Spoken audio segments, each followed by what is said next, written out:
When God changes our character, does He erase our personality? Do we somehow become less funny, less passionate, less creative?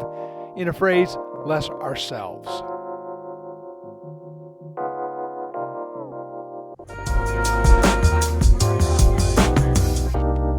This is Season 3, Episode 23 of Unhurried.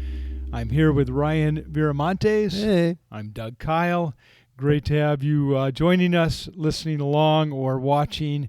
How was your weekend? It was good. It was busy, but it was good. Busy? Anything anything to report? Yeah, Just we had 2 birthday parties on Saturday. None of them in your family? No. These are kids' birthday parties. Yes, kids' birthday parties. Yes. So, all right. And I don't know about you, but you're probably better at social gatherings than I am.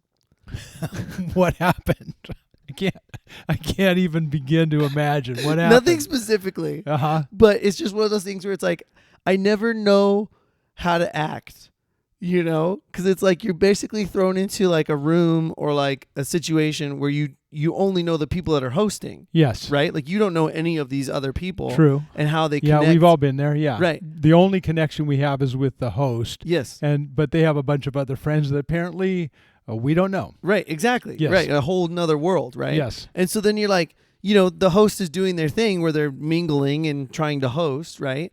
And then you just find yourself just like standing there like with another dad and you're just like, so what do? You know what I mean? Like, I never know what to say. I'm always so awkward. That's so funny.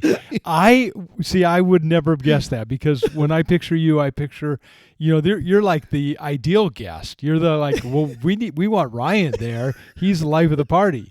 He's really good kind of mingling with people he doesn't know that well. So I'm very surprised you say that. I sometimes it takes me a little while to get into like the rhythm of it, and then once I do, and then I find somebody who like I can kind of, gel with, and then we end up, it's fine. But it's just like that first moment of like when you arrive, and you're just like, all right, what's going on here? What's the situation here?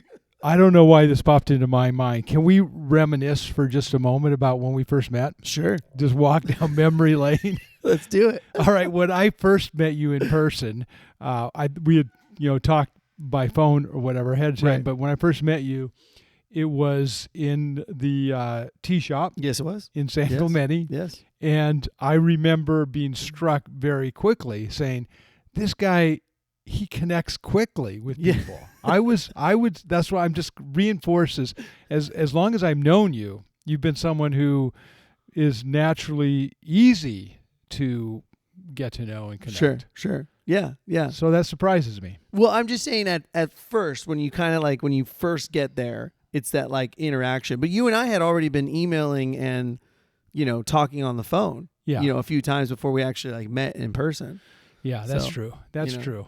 That's true. Well, I think what you're describing, we all feel that. Okay, cool. Everybody feels that in those situations, and you probably do better than most at it. All right. Well, maybe I was just feeling self-conscious, but and it's also hard too with the kids because then you kind of have to keep an eye on your kids too. Right. So you feel like I feel like I'm very distracted. Yes. Because now I'm focusing on like, okay, where's mine? Yeah. What are they doing? How close are they to the pool or whatever? Exactly. Yeah. Yes. Yeah. And since it is summer, yes. Yeah. There was pool there. So I was kind of like, wait a minute, what's going on here? Yeah. Mandy had to actually jump in a little bit too in the pool. And had to or wanted to? Chose to or had to? Not chose to. Because so Peanut, like our littlest one, Brinley, she like doesn't, she's getting there to be water safe, like knowing her limits, but not in the sense of like, we can't just throw her in the pool, like, and so the other two, they're fine. They're great swimmers. But so she was in the hot tub or whatever, like spa. And she was kind of walking around the edge. And I think Mandy says that like, she kind of forgot that there was like, where it sinks in, where you put your feet like in the tub, and so then she like, just took a step and then kind of like couldn't find her footing, so then Mandy had to like, literally she had her feet in the water and then had to then fully submerge. Was she? Did she jump in with her clothes on then, or Yeah, was she had in a her she had a swimsuit? dress on. She so had a dress, so she got wet. she got wet. She got her she clothes completely wet. I love it. That's parenting. Every parent knows that situation. Yeah.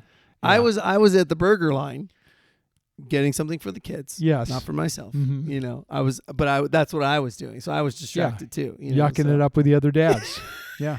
Being your natural party self. There you go. Oh, man.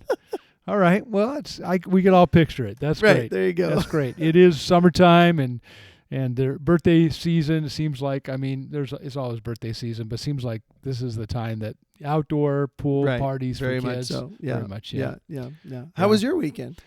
It was a little bit rough because our dog has been really sick. Yeah. So we spent more trips to the vet and more time at the vet than I would like. Mm-hmm.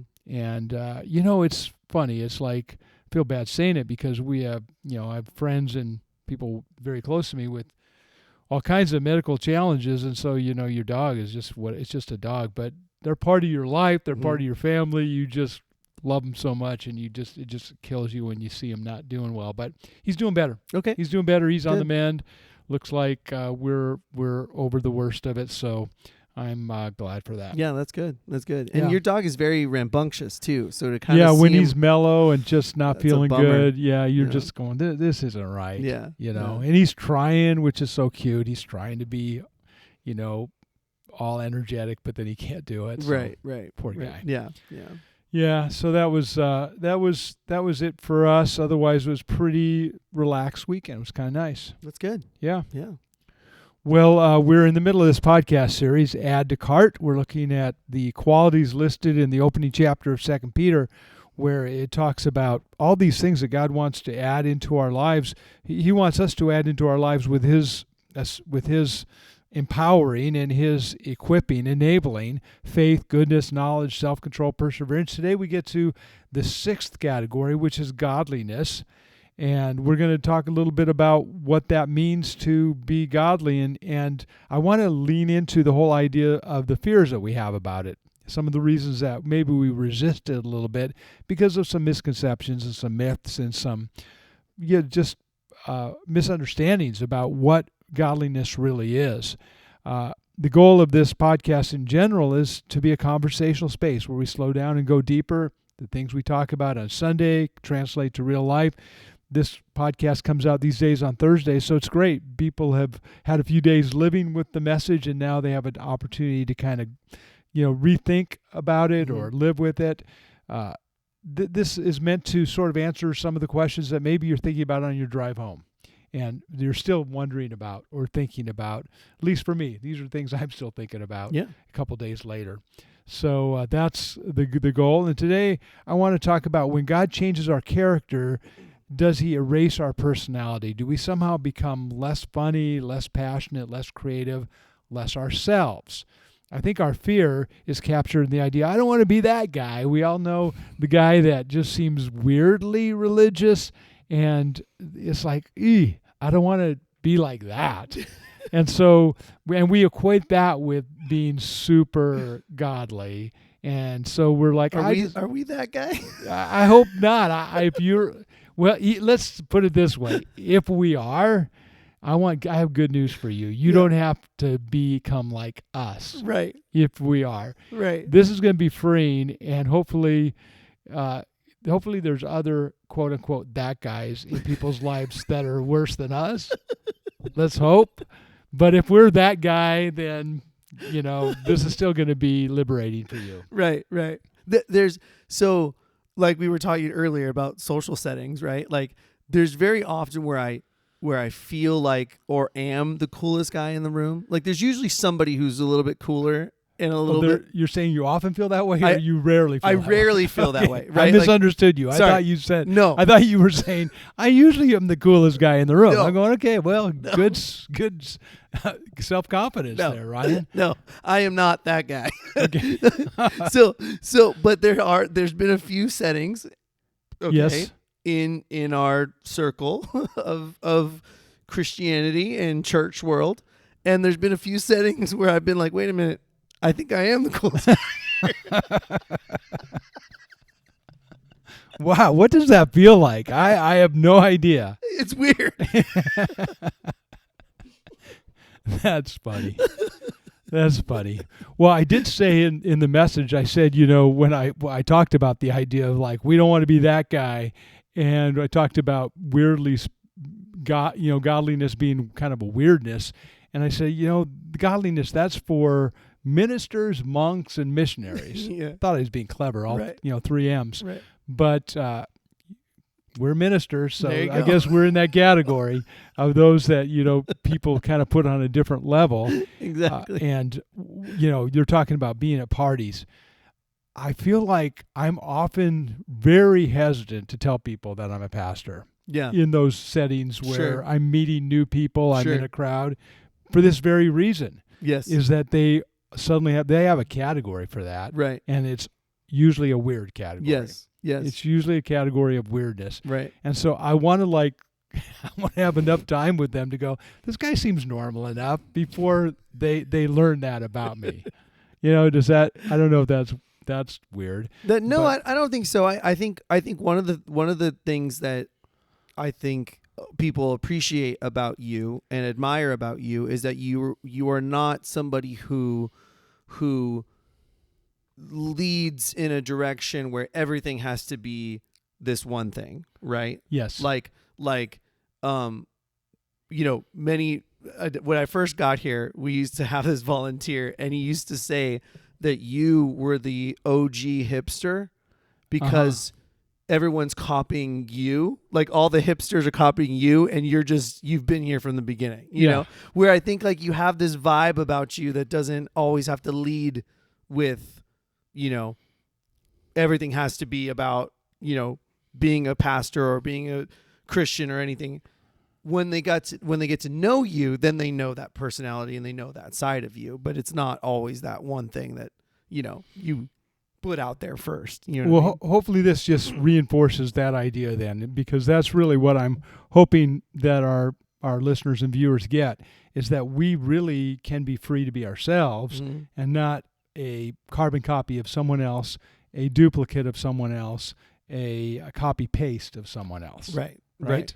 But this is a real fear for people. I think a lot of people, they wouldn't vocalize it, but they really kind of feel that way. It's like, I think if I totally gave myself to God and really opened myself up to the full transformation that He wants to do in my life, I would become less myself. Mm-hmm. I would lose something that I regret.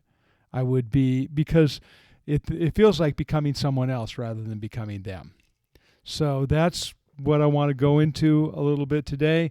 The passage that we're thinking about is in 1 Peter 1:4, where it talks about God has given us very great and precious promises so that through them we may participate in the divine nature.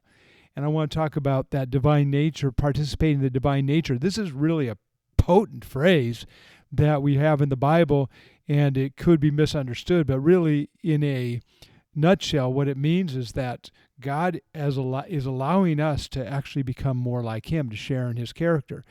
But that's the fear, isn't it? The fear is that if we do become more like Him, we'll become less like us.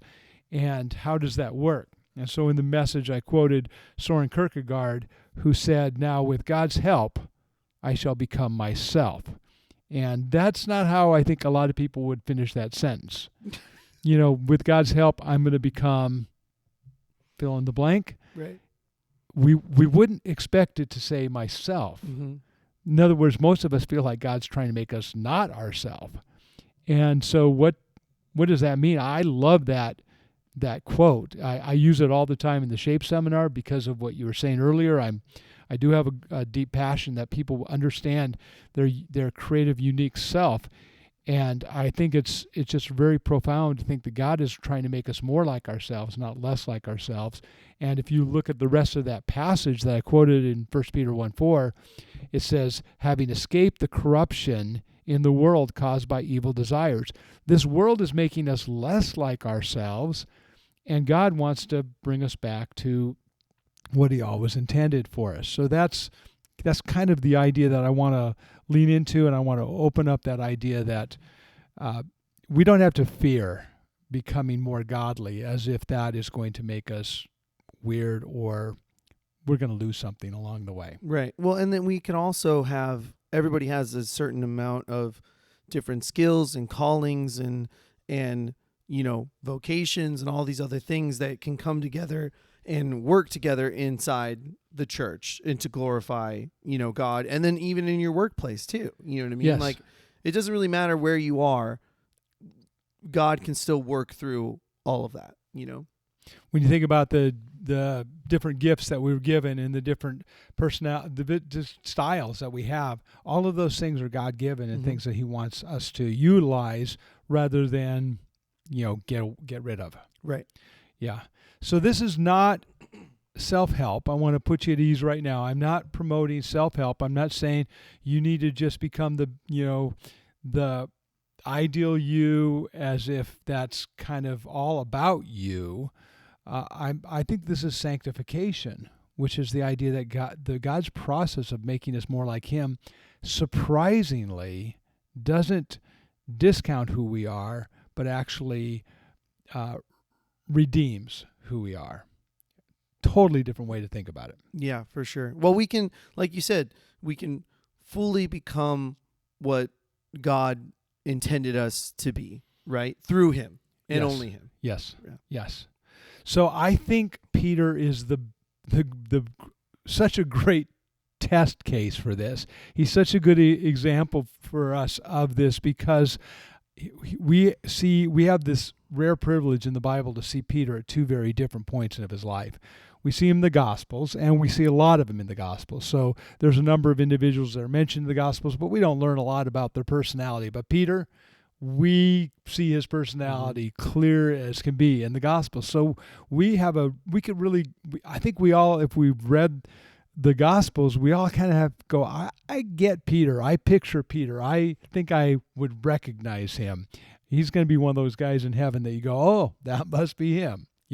We know his style from the Gospels, and it's not always a flattering glimpse of Peter. What I love about the Bible, it's very honest and candid about all the individuals, and Peter certainly is one of those individuals that we see both the good and the bad, the impetuous, impatient, brash Peter, the overconfident Peter, the faltering Peter. All of that comes out in the Gospels about Peter. But then we also get to see him here in 2 Peter, what we're studying and looking at in this podcast.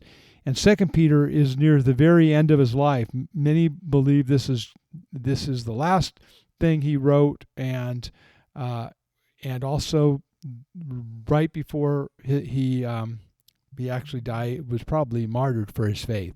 So it's near the very end of his life. So we get this chance to see him early and late. What's happened? How has he changed? How has godliness transformed him? Does he lose his personality in the process or not?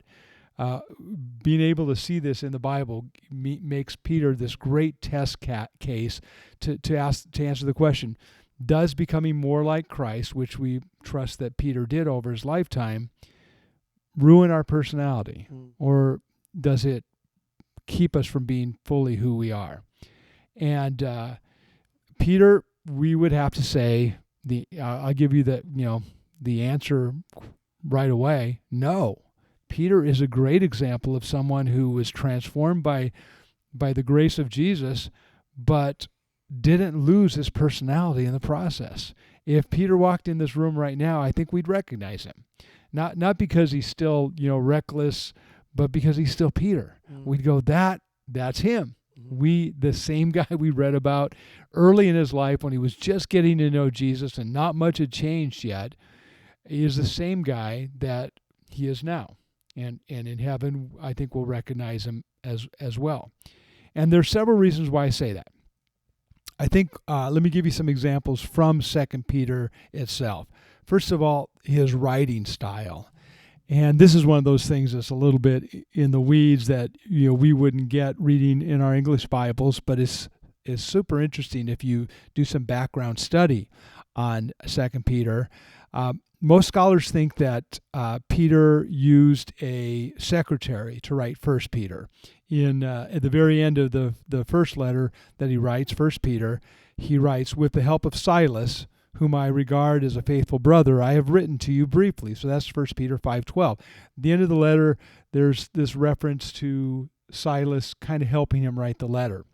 So that, and the Greek is polished, and the Greek is, pretty good in 1 Peter. So why is that? Well, most people think it's because Silas was sort of the one recording what Peter's saying, Right. and he was able to put it in a more palatable format. Mm-hmm. Mm-hmm. But then when we get to 2 Peter, most scholars think that Peter wrote it himself. He didn't have help from anybody else. And the Greek is much more rugged, much less polished, more direct. There's definitely a different style between 1st and 2nd Peter. And the difference, most scholars think, is because Peter now he's not getting the help of someone sort of like going, well, let me say it like this, Okay, so this reminds me of sorry, I have like a frog stuck in my throat. This reminds me of when you and I first started communicating, and I've shared this with you before, that Mandy looks over everything that I write. Okay. Yes. Okay. and so you and I started emailing, and I would write something, and then I'd say, "Can you look over this? Make sure I'm saying what I want, is communicating well." And then she would change it, and then I would look at it and I go, "Come on." I go, you gotta dummy this down a little bit. Okay. I wouldn't say it that well. I go, listen. I don't want him to finally meet me in person and go, "Why is this guy so well written, yet he doesn't speak very well? Like, what's happening here?" I go, "You got to make it sound more like me, So she was your Silas. She was my Silas. She was your Silas, or we would say today she was your Chat GPT. She took it and rewrote it and said, "This is what you really mean." Right. And this is how you would punctuate it. And then I'd have to give it a prompt and be like, "Let's dummy that down a little bit." Did you throw in a random comma where it doesn't belong, and don't capitalize every start of the sentence for me just to make it look a little bit more like me? Exactly. Exactly. Maybe a misspelled word here and there. Yeah, every now and then, just misspell. And a run-on sentence. And I'm good for at least one run-on sentence. Yeah, where you just go on and on and on and on. Do that. Well, that's a great example. That's what we see in 1st and 2nd Peter. 2nd Peter is much more rough, rugged, right. And it sounds like Peter. Yes. It sounds like the Peter we know and love from the Gospels. Yes. I literally emailed somebody yesterday, and I just did it really quickly because I wanted to respond to them. And Mandy's reading my email back to me. And I go, "I didn't say that, did I?" And she goes, "Yes, you did." And I go, "Oh, gosh." So she still is correcting your emails. All right. But that one had already been sent before she could correct it. So. Okay, well. Oh, well. Oh, well. I love it. That's great. Well, I think everybody gets the idea what's going on between 1st and 2nd Peter. And there's a sense in which this is still the same guy. This is the same guy we know and love, writing 2nd Peter. And he uses this vivid language. It's not just the way he writes, but also the terms he uses. In this week's passage, talks about being blind and nearsighted. He also talks about dogs returning to their vomit, a reference to the Old Testament Proverbs. And this is the kind of bluntness that we would expect and vividness that we would expect from Peter. Peter wasn't overly polite and very guarded with his words. He just jumped out there and said what he felt and said what he meant. And that's what we would expect when we read 2 Peter. It feels like Peter. There's an urgency in Peter's writing that feels like Peter. He especially in 2 Peter, where he's saying, I want to remind you, I want to, over and over again, I always remind you of this. After I'm gone, remember, remember, remember.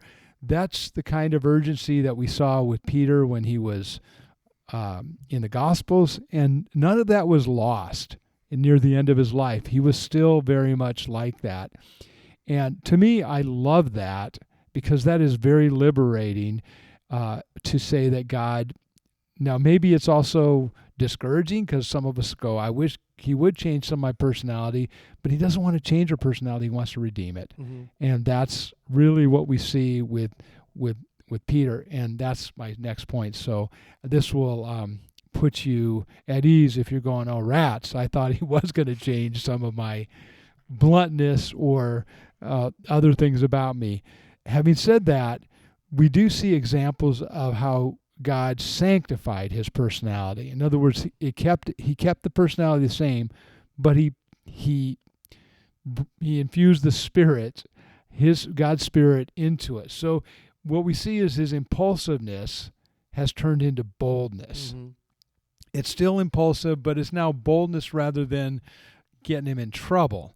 In the Gospels, Peter blurts things out. He interrupts. He draws a sword too quickly. He makes promises that he can't keep, and then he fails spectacularly. In 2 Peter, he's still bold, but now he's stable in the way he's doing it. It's matured. He's still direct, but it now is it makes it's appropriate. Mm-hmm. He's still passionate, but now that passion is channeled in the right direction. His impulsiveness has become conviction. God didn't change his personality; he sanctified it. He's now utilizing it in a better way. Mm-hmm. Does it make sense? Yes, very much so. Well, and also in 2 Peter 2, it's like you can tell by if you read it from start to finish, like he has like this like urgency about him, where he's like wanting to like remind the people he's writing to, like, I've told you this before, like keep your mind on wholesome things. Like I want you to like listen to my words. You know what I mean? Yes. It's like he's almost like, it almost sounds like a coach or a father telling his children or his team, like, listen to what I'm saying to you. Like, listen, I don't want you to go down that way. I want you to go over here. Like, I'm trying to warn you as someone who has been there and done that. You know what I mean? Yeah. The passion hasn't gone. And I love that. And I think sometimes without God's sanctifying in our life, our passion, you get older and then you lose your passion, mm-hmm. and that doesn't seem like you anymore. Mm-hmm. You without Christ working in our life, I think it goes just the opposite way. We actually, our personality gets drained rather than sharpened. Yes.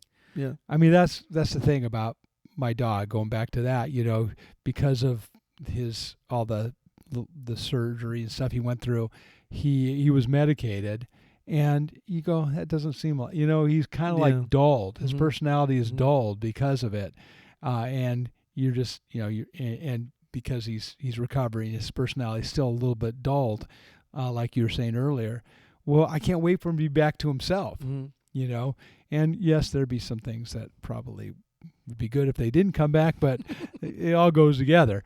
But that's the same thing, is that we don't become less ourselves, we become more ourselves mm-hmm. with Christ. But it just gets sharpened and focused and matured, right? Not changed. Yeah, you said something on Sunday that I thought was so great. That you said that God focuses on our progress, not perfection, mm-hmm, mm-hmm. and I love that. Like God is focused on how we grow as people and how we can help other people grow, and not so much about how we can just become these perfect carbon copies of each other. Yes. Yes. Yep. And that's true, because Peter is not perfect even in 2 Peter at the mm-hmm. end of his life. And we know ourselves well enough to know, even if we've been walking with the Lord for a long time, there's still a lot of rough edges, a lot of things that he's working on. Mm-hmm. But we can keep progressing every day mm-hmm.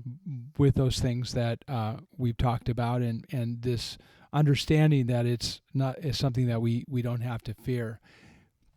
you can almost think about it this way. I think this is very this challenges me when I think about it this way. I go, let's imagine a I don't know how to describe this, a really good person by the culture standards, the world standards of good. This is a really, really good person, which in many ways would be reflective of what God wants to do in us too. I mean, there's a lot of overlap.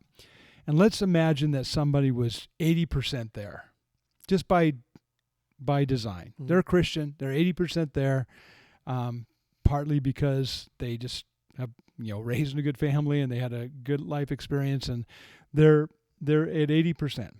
And then imagine someone else who's at 25%. They're also a Christian, but they're still rough and have a long way to go. You see them a year later, and that person at 80% is still 80%. And the person at 25% is 35%.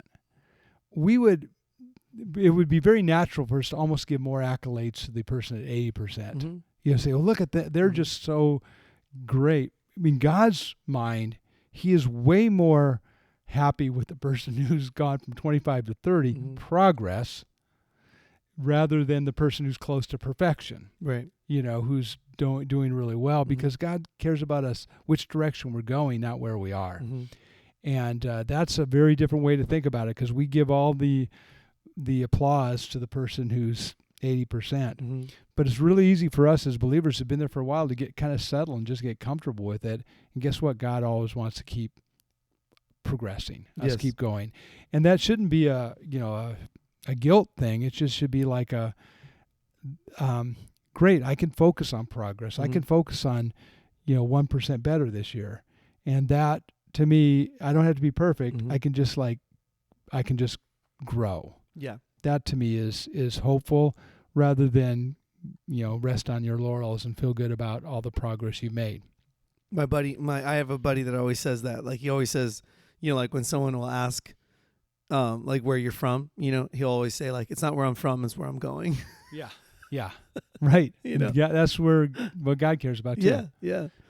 So it's very true. Is he true. ashamed of where he's from, or? No, it was just, I don't know how it even started. Like, I don't even know. But when we grew up together, because we grew up down the street from each other, and like, I don't know why it was just like a common thing to like ask people. Yeah. Like in our area, like, oh, like, where are you from? Like, I don't know if it was just like, because where I grew up, I lived on like bordering cities. So, that was just like a commmen question. I see. So, like, where do you live? Is where they're asking. They're asking. Right. Yeah. Gotcha. So, like, you would kind of like, where I lived, there were 3 cities that all came together. And so, like, you'd be hanging out at the park or playing pickup or whatever, and somebody'd be like, hey, where are you from? You'd always be like, it's not where I'm from, it's where I'm going. Well, that's good. That's how we should look at it too. So I think we see that with Peter. He becomes this great test case. And we could say the same about Paul, because we know a lot about him from the book of Acts, when his life before Christ and his early life with Christ. And then we know a lot about him from the letters. And we can see that God redeemed his personality but didn't change it. We could say the same about John. We see John in the Gospels. We know a lot about him. And we see his letters, 1st, 2nd, 3rd John, and we learn a lot about him from that. And we go, we can see that his personality stayed the same, stayed consistent, though God was growing him and sanctifying him along the way. Interestingly, Peter never became like Paul. Peter never became like John. John didn't become like Paul. Paul didn't become like John. God's goal wasn't to make them more like each other. His goal was to make them more like him.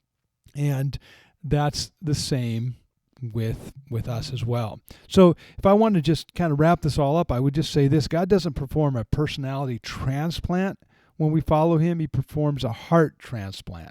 He changes our hearts, but not our personalities. He changes our character, but not our style or our ways. He doesn't erase our personality; he redeems it. And so I think that's a great way to think about it. You think this is a good time for a C.S. Lewis quote? I would say so. I good. I'm glad you I thought mean, so. we're like because 3/4 of the way into this podcast, and C.S. Lewis has not come up. nor has hockey, by the way. Hey, let's talk about hockey for a second. Okay. Oh, please do. Because I don't know, were you? I know you end up doing you helping out with the youth and stuff Yes. during the service Yeah. sometimes. Were you there during the announcements? On I was Sunday? there during the. Okay, so Heather gave the announcements. She talked about the podcast, and in both services, she mentioned, and you might learn a little something about hockey as well. And I go, you are a true listener There you go. if you know that. So so and I'm looking out at the congregation, they're all like, what? They're like, what? Why hockey? Does Doug play hockey? Like, That's odd. That was very odd. But I'm going, that's an insider information. Well, you also learned something more about C.S. Lewis, a quote from him, I'm pretty sure. And here's what I want to say. This is, to me, one of my favorite quotes of his. It comes from Screwtape Letters, which, if you don't know the book, it always has to be explained because otherwise it seems like it's opposite. But Screwtape Letters is written from the devil's perspective, the demon's perspective. They call God the enemy. mm-hmm. They're talking about hell's strategy, devil's angle on things. So you always have to kind of flip it in your brain to get the point. It's a very clever way that C.S. Lewis makes his point to kind of get us involved. But according to that book, this is hell's agenda. Hell says we want cattle who can finally become food. He, talking about God, wants servants who can finally become sons. That's a great line, right? Mm-hmm. The devil's goal is to just make us all the same, like a herd of cattle where you can't distinguish from one from the other, and basically is for our destruction. Mm-hmm. Where God wants servants who turn into sons. And then he goes on to say this again, the demon writing. The demon says the enemy, talking about God, wants a world full of beings united to him, but still distinct. That to me is such a potent statement. It's really this world, this culture, our spiritual enemy, who wants to make us all the same, who wants to make us all bland and losing our personalities, ultimately to destroy who we are. God's desire isn't to make us different from ourselves, but the best version of ourselves, Mm-hmm. the godly version of who we can be. And so to me, it's perfectly captures the things that we've been talking about so far in this podcast today. Mm-hmm. Well, he wants us, like you said earlier, he wants us to be creative and unique, but also be, have strong convictions in our beliefs, to be able to not, be that guy and turn people off to the greatness of our God, but to pull people in, to share our stories, to advise people not to fall into the same pitfalls that either ourselves have been in or we know other people have gone down those ways. And so, yeah, it's very much the world wants us to become like each other, right? Like sheep. And God wants us to become, our unique self in a way that reflects him, to be more like him and not each other. That's a great way to put it. And if you think about just one aspect of our personalities, introverts versus extroverts, which is just one side of who we are, our personal style. But it's easy to see this in extremes. If you're an extreme introvert, a lot of times you feel like I'm not being the best Christian I can be because I'm just too shy. And God wants me to be out there and talking to everybody and super bubbly, and it's just not me. I'm an introvert. And I want to say to the introvert listening, it's okay to be an introvert. That's nothing wrong with that. That's right. How God designed you. This world needs introverts. Jesus needs introverts. God designed you the way you are and doesn't want you to lose that. Extreme extroverts can feel the same way. They can feel like, oh man, I'm just too out there. I'm too, I'm too much the life of the party. I'm too much. I'm too funny. I'm too boisterous. I need to tone that down. I'm just, if I'm really going to be a good Christian, I'm going to be patient and quiet and thoughtful and read books all the time. And we kind of get that idea, more intellectual and pensive and less, verbal. And I'm saying, no, God designed you the way you are, and you can be a strong Christian and be a strong extrovert. Mm-hmm. You can be a strong Christian and be a strong introvert. He's not trying to balance you out and make you more the bland middle. He wants to redeem who you are and use that for his glory. And to me, that's just one example. And I know there's introverts listening right now who are going, finally, someone gave me permission to be myself. Years ago, there's a book called Introverts in the Church, and it just talked about how hard it is for introverts to go to church because we tend to celebrate the extrovert. But extroverts have the same problem. They tend to feel like, man, if I become a Christian, I'm gonna have to tone it down. I'm gonna have to become that guy who's more, thoughtful and everything. And yes, God matures us in each of our personal styles, but that maturity doesn't necessarily mean that extroverts become introverts or vice versa. Right, exactly. Yeah. It's progress of being more like him, not, someone else. Yeah. Yep. Right. All right. Well, hopefully this is helpful for you to think about that. I think Peter is such a perfect example and such a vivid example of how God changes us, but doesn't discount or remove our personality. And we don't have to become like Peter. We have to become like Jesus. And as we become like Jesus, the surprising thing is that we become more like ourselves as well. Well, we invite listeners' questions. And last week we talked a little bit about patience. Yes. Very relevant topic for all of us. You always know you're hitting a nerve when you're talking to people about being patient, and talking to myself for sure, and how valuable it is to sometimes slow down. One of our listeners is races motorcycles. Interesting. And he said that when he actually trains other people to race, he says when they teach riders about racing, he says they have to teach them to slow down in order to do better. That the temptation is just full throttle, just go. And as you do that, your time is going to be worse because you then have to, I'm guessing that you overcorrect and then it ends up slowing you down. But according to him, who does this, he says, we teach them to slow down. You have to learn to go a little bit slower in order to do better. We all have this natural inclination to race, to speed ahead. And he says that slowing down is really important.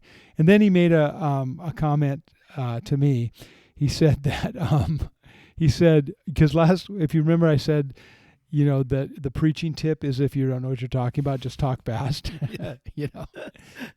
And so he goes, okay, now we're all going to know when you say something fast in your sermon, we'll know the truth. Ha ha ha. He just doesn't know.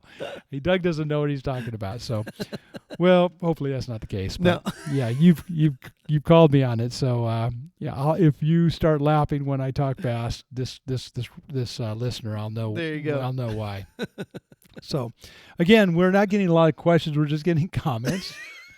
Fine. We've been doing this too long, I think. Yeah, we invite listeners' questions and comments. Yeah. Fine. Hey, come on. Poke fun at us. That's fine. That's fine. I'm wearing my hat backwards because I don't want our Texas listener to make fun of the way I wear my hat today. Go for it. Yeah, I'm not going there. So we appreciate your comments. We take them to heart. We learn from them. So please keep them coming. You can email us at unhurriedpodcast@gmail.com. We read every one that comes in. Also, you can leave a comment on our YouTube podcast, and when that shows up, you just leave a comment there. That actually helps us because it gets some engagement, so that would be great too. Anyway, thank you all for following along, for listening. Thank you, Ryan, for the good comments and just the discussion that we've had on this. And until next time, you've been listening to Unhurried with Doug Kyle. I look forward to talking soon.